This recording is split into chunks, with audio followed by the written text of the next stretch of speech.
បងមុន$4000ចូលរស់នៅខុនដូបានភ្លាមហើយនៅសល់តែ3បន្ទប់តែប៉ុណ្ណោះ Condo Seven Resident ផ្ដល់ជូននៅ promotion ពិសេសក្នុងឱកាសពិធីបុណ្យចូលឆ្នាំថ្មីប្រពៃណីជាតិខ្មែរចំនួន4បន្ទប់ឥឡូវនេះលក់អស់មួយបន្ទប់នៅសល់តែ3បន្ទប់តែប៉ុណ្ណោះតែបងប្អូនណាខ្លាចជាម្ចាស់បន្ទប់បន្ទាប់ដែលគ្រាន់តែចូលរួមមុន10%ស្មើនឹង$4000អាចចូលរស់នៅនិងដាក់ជួលបានភ្លាម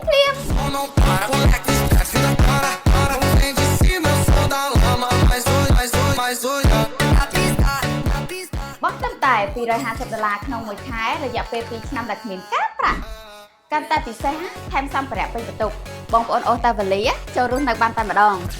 បញ្ជាក់បន្ទប់នេះបងរំលោះមួយខែ$250ដាក់ជួលវិញមួយខែ$300ឃើញចំណេញអត់បងប្អូនណាដែលមានចំណាប់អារម្មណ៍អាចតាក់ទងមកនេះខ្ញុំបានបើបុព្វ Land and Home លោកអ្នកអាចជឿជាក់បាន